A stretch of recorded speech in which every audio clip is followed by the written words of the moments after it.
les amours, j'espère que vous allez bien. En tout cas moi ça va comme toujours. Aujourd'hui, comme vous l'avez vu dans le titre, on va se retrouver pour un courrier du cœur, c'est la première édition. Il y a quelques semaines, je vous avais demandé sur Instagram de m'envoyer vos petites problématiques sentimentales. N'hésitez pas à venir me suivre sur mon Instagram, à m'envoyer vos DM avec vos situations. J'aime trop parler d'amour, vous le savez, donc ça me ferait énormément plaisir de pouvoir vous conseiller. Même si je tiens à le dire en début de vidéo, je ne suis pas une experte. Moi-même j'ai mes casseroles, moi-même j'ai des problèmes. Je donne juste mon avis, on s'aide entre filles, puis c'est un moment super chill. Avant tout, ça fait 2 semaines que j'ai cette perruque avec cette couleur de cheveux et à chaque fois que je la porte vous me dites elle est trop belle ta perruque Audrey, la couleur machin, ça vient d'où? J'ai même filmé des petites étapes de comment j'ai fait ma coloration juste pour vous. Une perruque qui me vient de chez SVTR. J'aime trop leur équipe, ils sont très sympas et leur qualité de cheveux elle est bien parce que ça tient bien à la coloration. Donc j'ai juste fait une décoloration et ça a donné cette couleur là. Ce que je voulais dire c'est que j'ai pas fait de masque, rien du tout dessus. J'ai juste posé le shampoing Violex qui assèche encore plus les cheveux. Donc je trouve que vraiment SVTR ils font des cheveux qui sont super résistants. Donc moi je vous conseille, si vous faites la même procédure que moi pour passer au blond avec du noir, de laisser poser votre perruque dans un masque au moins 24 heures. Je trouve qu'elles sont pas sèches du tout.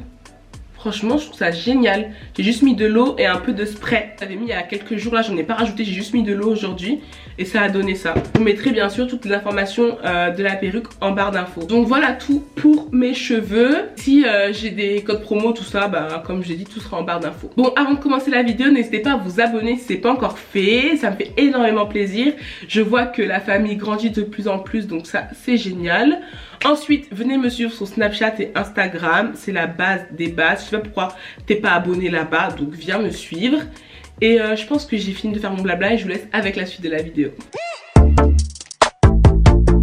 Je vais essayer de résoudre vos soucis parce que vous en avez pas mal. Ah, c'est compliqué, hein, la vie, hein. Alors, là je vais lire vos courriers du cœur, en fait vos petits problèmes que vous m'avez envoyés sur Instagram. D'ailleurs n'hésitez pas à me suivre sur Instagram, c'est super important, on communique tout le temps ensemble. En fait là je vais pas faire des histoires longues parce que je vais pas vous mentir que j'ai perdu les longues histoires, faudrait que je les retrouve. Je sais pas si vous vouliez que j'affiche vos pseudos, du coup je vais pas les mettre. J'ai peur que ça vous porte préjudice. J'ai une première fille qui me dit c'est pas un problème mais je suis super jalouse, possessive, c'est insupportable. Je pense que c'est le cas de beaucoup de filles et de garçons quand ils sont en couple et c'est vrai que ça peut entacher la relation. Qu'est-ce que je pourrais dire par rapport à ça? Déjà dans un premier temps, c'est pas forcément tout le temps la faute du partenaire avec qui vous êtes, parce que je sais que quand t'es quelqu'un de jaloux, de possessif, t'as besoin qu'on te rassure à chaque fois et qu'on te dise oui c'est toi que j'aime machin, mais souvent ça suffit pas. Ce que je pourrais dire c'est déjà de toi-même régler tes propres insécurités. Après il y a plusieurs cas, il y a des fois où c'est toi-même qui a pas confiance en toi, du coup tu rejettes ça sur ton partenaire dans la relation, tu vois, genre tu te trouves pas très belle, tu te trouves pas très intelligente, tu te dis que t'as rien pour toi,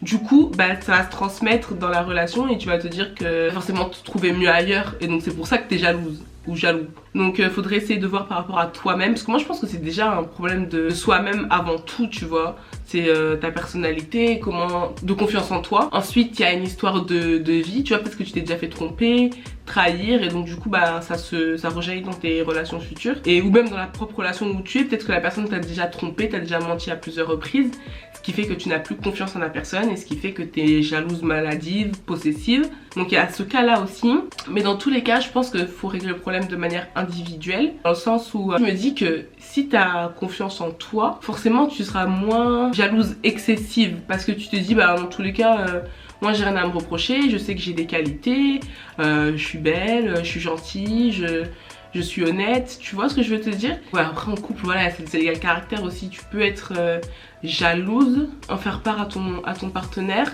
et essayer de voir si lui, dans son comportement, il n'y a pas des choses qui provoquent cette jalousie, parce que c'est vrai qu'il n'y a pas forcément tout le temps la faute à soi. Il y a peut-être lui aussi qui, comme je l'ai dit, soit il t'a trompé une fois, soit il a des comportements chelous avec les filles. Donc bon, là je parlais que filles-garçons, tu vois, ça peut s'appliquer à toutes sortes de situations. Peut-être que ouais, le gars il te prouve pas aussi assez les choses, parce que déjà si tu t'es mis avec quelqu'un qui a des insécurités, il faudrait que toi aussi t'essayes de lui montrer que la fille peut avoir confiance en toi. Enfin, après moi je suis pas trop pour se mettre en couple alors que nous on deal avec des démons intérieurs. Après c'est pas au gars de te réparer toi, tu vois.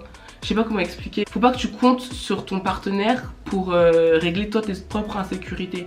Sinon vous foncez dans le mur, enfin moi après c'est ce que je pense. Donc pour conclure, ce serait déjà, pose-toi les questions suivantes. Alors pourquoi je suis dans des états pareils?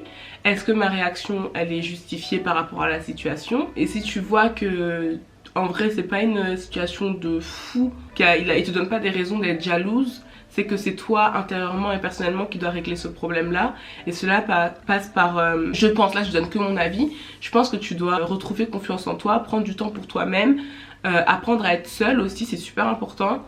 Bon, c'est une fille en couple qui vous dit ça, mais c'est vrai, c'est grave important de pouvoir se retrouver seule, d'apprécier sa propre compagnie et se dire qu'on se suffit à soi-même. Donc je pense que ça c'est pas mal. Voilà, en plus tu m'as dit que c'était insupportable, donc c'est peut-être quelque chose qui te fait souffrir à toi et à ton compagnon aussi. Donc dans le sens où tu me dis que c'est insupportable, ça veut dire que tu en as conscience déjà que ton comportement n'est pas normal. Et donc dans le cas présent, je pense que ça vient de toi. Ensuite, si comme j'ai dit, c'est dû au fait que le gars, voilà, il t'a trahi, il a brisé cette confiance là, et qu'aujourd'hui bah t'es un peu parano en fait, parce que bah voilà, c'est le traumatisme que t'as subi. Tout ce que je peux te dire, c'est que il faut qu'il redouble d'efforts pour essayer de reconstruire la relation que vous avez. Après c'est pas forcément quelque chose que j'ai vécu, mais il faudrait que toi aussi tu sois capable et à même à recevoir ces efforts là, parce que souvent on veut rester avec la personne parce que on l'aime, donc on fait comme si on avait pardonné, alors qu'en fait au fond de nous on a encore de la rancœur, et je trouve que c'est pire que tout de faire ça, de dire ouais bon vas-y on passe à autre chose, je reste avec toi, voilà, on se redonne une chance, mais de rabâcher les mêmes choses, et du coup ben t'attends des choses impossibles de la personne parce que tu fais comme si c'était bon, que t'étais passé à autre chose, alors qu'en fait pas du tout. Si t'es sûr d'être bien avec toi-même et que ça vient pas de toi le souci, comme on dit en Côte d'Ivoire, on ne dure pas dans mauvais rêves. Ma chérie, si tu souffres trop dans la relation, faut quitter. Voilà, j'espère que j'aurai répondu à ta question ma chérie, et n'hésitez pas les filles et les garçons, s'il y en a qui passent par ici, à donner vos conseils si vous-même vous êtes jaloux maladif. Je suis amoureuse de mon responsable adjoint et il le sait, mais je lui ai dit que c'était avant, du coup maintenant quand je le vois je longe les murs, il est si beau. Vous êtes trop marrante. Kiffer quelqu'un dans son taf. Après moi j'ai déjà vu beaucoup de choses comme ça, franchement à Auchan j'ai l'impression que tout le monde sortait avec tout le monde, il y en a un il est en santé une go, t'es amoureuse carrément. Ouais c'est bizarre, j'allais dire je serais du genre à jouer carte sur table, mais si le mec il le prend mal, que c'est pas réciproque du tout, ça va être trop bizarre au travail tu vois. Et même c'est ton responsable adjoint, donc il est supérieur hiérarchiquement à toi. Je sais pas, en plus les entreprises comme ça jasent beaucoup, mais d'un autre côté c'est ton bonheur à toi, donc je me dis s'il est célibataire, parce qu'on sait pas du tout, mais bon, si tu sais qu'il est célibataire et qu'il a la personne dans sa vie, je te conseillerais d'apprendre à le connaître déjà, ben pas amicalement mais genre de manière superficielle, et de lui faire comprendre très subtilement qu'il t'intéresse, tu vois. C'est juste une visite de courtoisie. Donc voilà, bonne chance en tout cas, n'hésite pas si tu tombes sur cette vidéo à me donner la suite, parce que ça fait très film romantique ça. Moi j'ai jamais crushé sur un supérieur à moi. Il y a plein de filles à qui ça arrive, ou même être en crush sur les profs. Ah non si, moi j'aimais trop mon prof de sport quand j'étais au lycée, il était tellement beau. Mais il avait une femme et des enfants. Alors, je suis trop in love d'un gars depuis 1 an, mais lui s'en fiche et j'arrive pas à tourner la page. Vous avez déjà eu une histoire, si je comprends bien, parce que tourner la page de quelque chose. Ou bien, tu le kiffais, tu lui as dit, mais lui s'en fout, mais toi t'es encore sur lui. Dans les deux cas, ma chérie, essaye d'avancer. Non, ça fait mal au cœur parce que, comme on dit, le cœur a ses raisons que la raison ignore. Non, c'est chaud, 1 an. Donc pendant 1 an, toi t'es là, tu l'attends. Arrête un peu, arrête. Mais tu dépasses trop le limite, qu'est-ce que tu fais là? C'est pas bien. T'es là, t'es à fond sur lui alors que lui il fait sa life et visiblement il en a rien à faire. Et je suis sûre, et dites-moi dans les commentaires si vous pensez pareil que moi, quand toi tu seras passé à autre chose, que tu seras plus derrière lui et que tu auras une autre histoire avec un autre garçon, comme par hasard il va revenir vers toi, ça c'est sûr et certain. Mais j'ai l'impression que les mecs ils ont un radar, ils ont une notification dès que toi tu refais ta vie. Moi je te conseille de passer à autre chose, de plus être autour de lui, de lui montrer trop d'intérêt, parce que moi j'ai quand même l'impression que les mecs, après dites-moi en commentaire si vous pensez pareil, mais genre quand tu leur montres trop d'intérêt, que t'es trop in love, ben ils s'en foutent en fait, parce qu'il n'y a pas de challenge derrière, il n'y a aucun intérêt à s'intéresser à toi parce que c'est trop facile tu vois. Mais ils aiment bien genre la fille qui s'en fout un peu tu vois, là ils vont te tourner autour. Mais moi je te conseille vraiment d'essayer de passer à autre chose. Tu mérites quelqu'un qui t'aime comme toi tu l'aimes. Si ça fait 1 an que t'as fond sur lui et que le gars s'en fiche comme tu dis, next. En 2020 on n'a pas le temps de ça ma cocotte. Passe à autre chose, vraiment. Essaye de sortir, faire de nouvelles rencontres, parler à de nouvelles personnes et te sortir de la tête et te dire que tu mérites plus que ça, tu mérites mieux, tu mérites qu'un mec te kiffe tout simplement. On m'a envoyé des trucs, je peux même pas parler de ça ici. Et une fille m'a dit je suis en couple avec un sans-papier, je vais vous montrer parce qu'elle a mis l'emoji, ça m'a fait trop rire. T'es en couple avec un sans-papier, déjà pour te mettre en couple avec quelqu'un, je pense que vous êtes kiffé et tout. Ça va au-delà de toutes les histoires administratives. Vous deux vous aimez, que c'est sincère, faites les démarches ensemble, allez à la préfecture ensemble et voilà.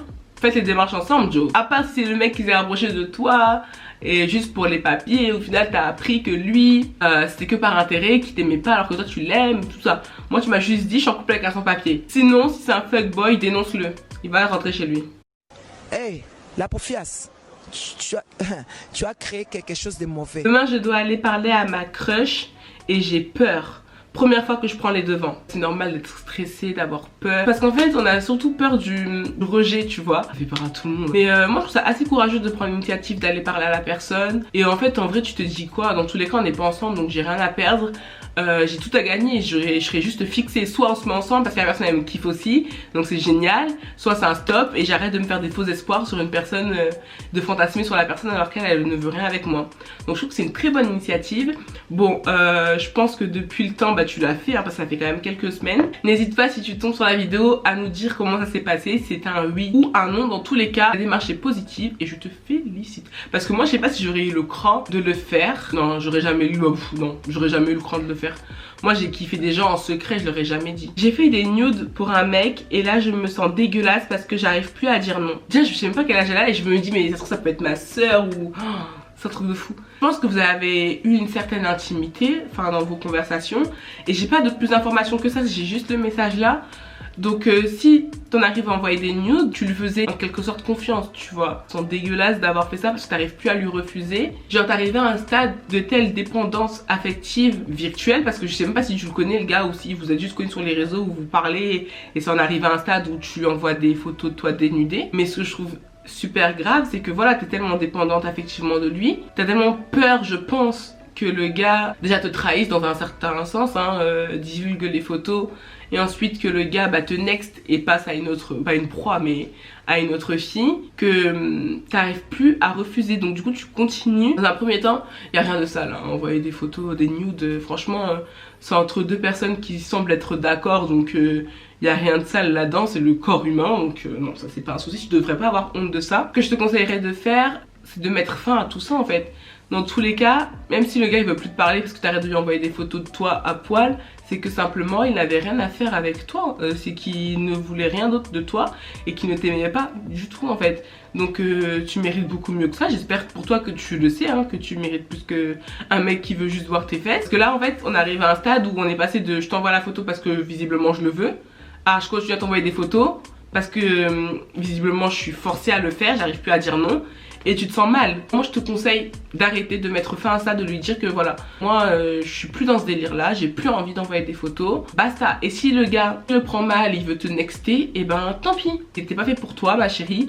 Je sais que ça fait un peu chier, en plus je pense que t'es jeune, je te dis oh bah il y avait un mec qui s'intéressait à moi, il avait l'air pas mal et tout, tu sais t'as de l'attention et ça fait du bien et tu te sens valorisé, mais c'est pas ce genre d'attention là dont on a besoin. Personne n'a besoin de ce genre d'attention là, malsaine, pas sincère. C'est pas ça la normalité, hein. Tu commences pas une relation avec quelqu'un comme ça, enfin selon moi, hein. Bien sûr la personne doit s'intéresser à beaucoup plus que ton physique. Et si t'arrives pas à dire non, c'est que comme je le disais au fond de toi, tu sais que si t'arrêtes ça, parce que c'est la chose qui le tient, si t'arrêtes ça il y aura plus de lien entre vous et c'est peut-être c'est ce dont t'as peur et t'as peur de perdre ça. Mais tu ne perdras pas grand chose parce que c'est quelque chose qui n'a pas de valeur en fait. Il te respecte pas. C'est nul, c'est zéro. En 2020 on a dit on ne veut plus de bullshit. Donc ma chérie, next-le. Si le gars te menace, sache que c'est interdit par la loi, le revenge porn. Donc t'es protégé, même si voilà ça peut faire des dégâts, hein, ça peut briser quelqu'un, parce qu'en plus ça va super vite sur internet et t'as été peut-être bête de lui faire vite confiance comme ça. Sache que c'est interdit par la loi et qu'il ne peut pas faire ça. Montre vraiment que t'es pas intimidé par lui. Fais-lui croire que voilà t'assumes tout ce que t'as fait. S'il veut balancer, bah, qu'il balance, que c'est un moins que rien, etc. Je te souhaite beaucoup de courage et je pense que ma ma chérie de la chaîne Pure Man Soul, a fait une vidéo sur comment faire des beaux nudes. Des nudes sans qu'on voit ta tête ou un truc comme ça pour pas qu'on remonte à toi. Je pense que si je trouve la vidéo, j'essaierai de vous la mettre en barre d'infos. Donc voilà, et à toutes les filles qui se retrouvent dans ce genre de cas, si un mec, à peine tu parles avec lui, qui te demande déjà des nudes, il s'intéresse pas à toi. C'est pas ce qu'il cherche, il te kiffe pas. Moi pour moi c'est ça, c'est pas intéressant. Il a pas de nudes, il te parle pas. Encore une fois, c'est pas un mec qui veut toi, qui s'intéresse à toi. Il cherche que son petit plaisir et puis c'est tout.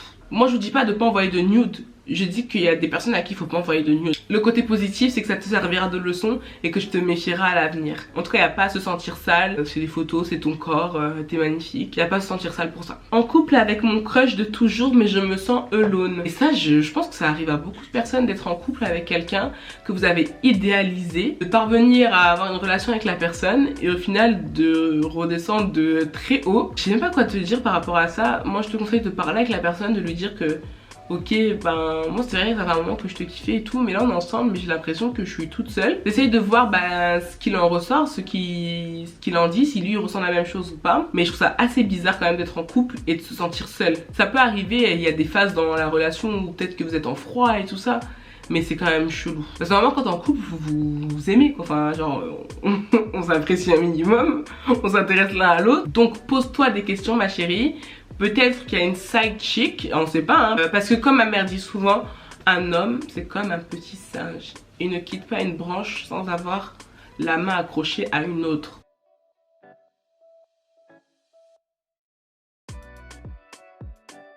Je sais pas si c'est depuis le début qu'il est comme ça ou si soudainement tu te sens seule dans la relation qui t'apporte plus d'attention.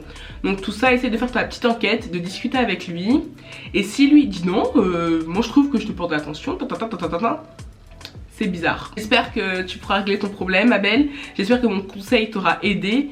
Mais ouais, tout ce que je peux te dire c'est que c'est très bizarre. Alors soit à quelqu'un d'autre, soit vous n'êtes pas compatible tout simplement. Parce que ça a rien d'être en couple pour être en couple. Et rien partager avec la personne, je trouve ça complètement inutile. Donc voilà mes amours, j'espère que la vidéo vous aura plu. J'ai répondu à quelques-uns de vos courriers du cœur. Bon c'est des petits courriers du cœur, je sais pas comment on va appeler ça. Moi je vous fais d'énormes bisous et je vous dis à très vite sur ma chaîne.